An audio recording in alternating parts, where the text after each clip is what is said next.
दुख भरे दिन बीते रे भैया, अब सुख आयो रे। हाँ बिल्कुल। अब लग रहा है कि बहुत अच्छे दिन आने वाले हैं। किसके? यस बैंक के।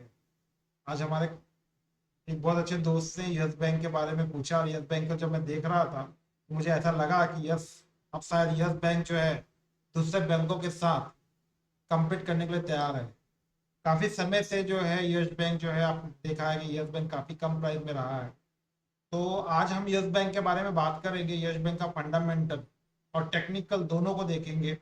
आपसे रिक्वेस्ट है, अगर आप यहाँ पे आए हैं तो वीडियो पूरा देखें, तो आपको वीडियो के अंदर यस बैंक का आने वाले समय में क्या टारगेट हो सकता है और आप कितना पैसा बना सकते हैं, ये देख सकते हैं। डिक्लेरेशन यही है कि कोई भी बाय सेल करने से पहले अपने एडवाइजर से जरूर पूछें। यस बैंक के अगर हम फंडामेंटल यानी कि अगर हम उसके प्रॉफिट एंड लॉस को देखते हैं, फाइनेंशियल को देखते हैं, तो यस बैंक ने काफी अच्छा इंप्रूवमेंट किया है। आप ये देखेंगे, मैं जाऊंगा इसके अंदर, और उसके पहले आप देखिए रिजल्ट एट ग्लांस में Q4 FY24 और FY24 का दिया हुआ है। Total asset quarter and quarter जो है 6.6% से इंक्रीज हुआ है। ईयर बाय ईयर जो है 14.3% से इंक्रीज हुआ है, यानी कि एसेट इंक्रीज हुआ है। एडवांसेस जो है that is also increase quarter by quarter 4.7% and 12.1%। Total disbursement जो है दैट इज ऑल्सो इंक्रीज, जो है आप देखेंगे क्वार्टर बाय क्वार्टर 28,000 करोड़ का था, जो कि Q4 Q3 के अंदर जो है 26,000 करोड़ का था। तो ये भी इंक्रीज हुआ है। डिपॉजिटेड जो है वो इंक्रीज हुए हैं quarter by quarter 10%, year by year 22%। यानी कि बैंक के अंदर सभी चीजें इंक्रीज होते जा रही हैं। सीडी रेशियो जो है 85% है, जो कि Q3 FY24 में 89। अब Q4 23 अगर लास्ट ईयर हम देखते हैं तो 92 था, जो कि बहुत ही, ये मतलब 75 सीडी रेशियो जो है अंडर 75 अच्छा माना जाता है। तो 92 अच्छा नहीं था, 89 था, बट 85 जो है ये रिड्यूस हुआ है। तो ये बैंक के इसलिए का सीडी रेशियो अगर कम होता है तो ये काफी अच्छा माना जाता है। नेट इनकम जो है, आप देखिए नेट इनकम भी जो है बैंक का इंक्रीज हुआ है, क्वार्टर एंड क्वार्टर भी इंक्रीज हुआ है, FY14 में भी इंक्रीज हुआ है। तो इस तरीके से ऑपरेटिंग प्रॉफिट, जो प्रॉफिट है पिछले जो कई सालों से बैंक जो है, बैंक के अंदर प्रॉब्लम चल रही थी प्रॉफिट के, पिछले 1-2 साल से कंपनी जो है प्रॉफिट बनाना कर रही है। इस साल जो है Q4 FY24 में कंपनी ने 3,386 करोड़ का प्रॉफिट बनाया है, और आफ्टर टैक्स जो है 1,251 करोड़ का टैक्स जो है प्रॉफिट बनाया है।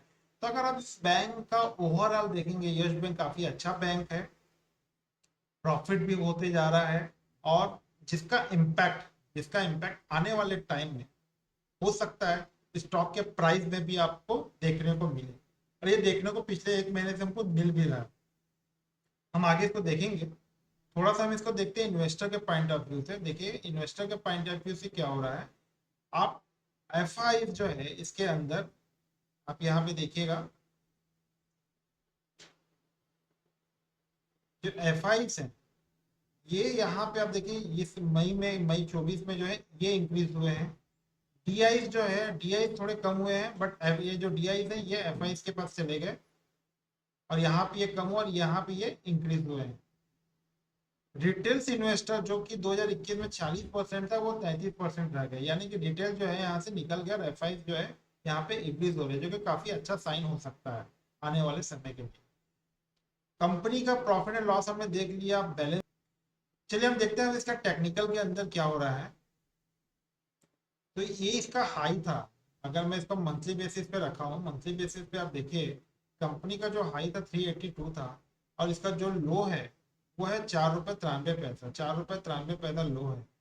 और ये कब से है? पिछले ये हो गए टाइम आप देखेंगे फरवरी 2020, यानी कि 4 से 5 साल हो गए कंपनी को जो है कंटिन्यूस जो है इस प्राइस रेंज के अंदर है। जब कभी कभी भी कोई भी स्टॉक इस कैटेगरी में रहता है, इस तरीके से रहता है, तो जब भी ये ब्रेकआउट देता है तो एक बड़ा टारगेट मिलता है। तो हो सकता है कंपनी के अंदर एक जो आपको एक बड़ा टारगेट देखने को मिले आने वाले समय में। तो अगर आप यहाँ पे इन्वेस्टेड हैं, अगर आप अगर आप इनमें इन्वेस्टेड है तो मैं यही कहूंगा, अगर यस बैंक का इन्वेस्टमेंट जो है मैं बना के रखे, आने वाला समय यस बैंक का काफी अच्छा हो सकता है। तो मंथली में आप देखेंगे बॉलेंजर बैंड जो है, अभी देखेंगे बॉलेंजर बैंड जो है ऊपर की ओर फैला हुआ है, तो हो सकता है कि प्रॉफिट जो है यहाँ पे आए। मंथली का, अगर हम मंथली का जो कैंडल आप देखेंगे, मंथली का कैंडल इस पर्टिकुलर रेंज के अंदर घूम रहा है, पर्टिकुलर रेंज के अंदर घूम रहा है, और ये रेंज को जैसे ही क्रॉस करेगा एक बड़ा मूवमेंट हमको मिल सकता है।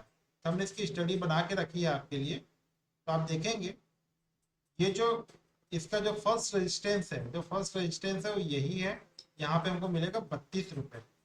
और इस पैटर्न जो है कप एंड हैंडल जैसा पैटर्न बना के दिया है मंथली पे। अगर मंथली पे कप एंड हैंडल बना रहा है तो कप एंड हैंडल का जो टारगेट हो रहा है वो आ रहा है 61 रुपीज। ये 1 ईयर का प्लान है। 1 ईयर में अगर आप इस कंपनी के अंदर इन्वेस्टेड है, आपको आने वाले समय में काफी बड़ा आपको पैसे मिल सकते हैं। कप एंड हैंडल का जो टारगेट ये आ रहा है, और जैसे ही इसको क्रॉस करता है हमको ये जो पहला टारगेट ये है 45 रुपीज का पहला टारगेट ये मिल सकता है। उसके बाद जो है हमको ये इसका टारगेट मिल सकता है। और हमारा स्टॉप लॉस, अगर आप लॉन्ग टर्म इन्वेस्टर हैं तो आपको स्टॉप लॉस लेने की जरूरत नहीं है, क्योंकि ऑलरेडी प्राइस इतना कम हो चुका है। अब इसके बाद और कम होने के चांसेस थोड़े कम लगते हैं एज पर देयर फंडामेंटल। तो फंडामेंटल अगर सपोर्ट कर रहा है तो टेक्निकल कहीं ना कहीं आपको सपोर्ट करने को मिलेगा। अगर मैं इसको जो है डेली बेसिस पे देखता हूँ, डेली बेसिस पे जो है, अगर क्योंकि सबसे ज्यादा इसमें वॉल्यूम्स होते हैं, तो वॉल्यूम सबसे ज्यादा होने का सबसे बड़ा रीजन यही रहता है कि यहाँ पे लोग ट्रेडिंग बहुत अच्छा करते हैं। तो आप देखेंगे, ये देखिए 5 तारीख को शायद इसमें कोई बड़ा न्यूज आया होगा या आने वाला होगा, मुझे नहीं पता है। हो सकता है इसमें कोई बड़ा न्यूज आने वाला। रिजल्ट कब आने वाला है इसका? 19 जुलाई को। यानी कि कहीं ना कहीं जो है मार्केट को ये पता, हमको तो नहीं पता होता बट मार्केट को पता होता है कि रिजल्ट कंपनी का बहुत क्वार्टर का रिजल्ट बहुत अच्छा आने वाला हो सकता है। तो हो सकता है तो हम इसके साथ ही रहेंगे। तो हमारा जो फर्स्ट जो टारगेट होगा वो 28 रुपीज 42 पैसा का है। 28 रुपीज के बाद एक बार स्टॉक जो है यहाँ पे रुक सकता है। यहाँ पे अगर रुकता है और 1-2 दिन अगर रुक जाता है तो बहुत अच्छा है। इसके बाद अगर ये ब्रेकआउट देगा तो हमारा नेक्स्ट जो टारगेट आएगा 32 रुपए का हो सकता है। 32 रुपए का टारगेट के लिए हमको जो है इस कंपनी में बने रहना चाहिए। एक बार 32 रुपए अगर निकल जाता है, अगर 32 रुपए निकल जाता है तो हमारा 45 जो हमने पहले डिस्कस किया था कि आने वाला समय जो है अभी 2 से 3 महीने के, अगले 3 से 4 6 महीने के अंदर जो है हमको ये बड़ा टारगेट भी मिल सकता है। अगर हम 1-1.5 साल का हमारा नजरिया है तो यस बैंक के अंदर नो डाउट हमको काफी अच्छा प्रॉफिट हो सकता है। तो आप इसको नोट करके रख सकते हैं। पहला 28, 32। अगर आप छोटे यानी कि 1 महीने के अंदर के लिए हैं, 1 हफ्ते 15 दिन के लिए हैं, तो आपको ये एक छोटा टारगेट यहाँ पे है। अगर आपका माइंडसेट, अगर आप चाहते हैं कि एक मल्टी बैगर स्टॉक आपको मिले तो ये बहुत अच्छा हो सकता है आने वाले समय के लिए। चलिए देखेंगे कि इसमें क्या होता है। जैसे जैसे वो होता जाएगा हम इसके ऊपर आपको अपडेट बना के देते रहेंगे। राइट, अगर आपको कोई भी इसके प्रकार कोई न्यूज आपको पता हो तो प्लीज कमेंट बॉक्स में बताइए, हम उस न्यूज को भी इसके अंदर डालेंगे।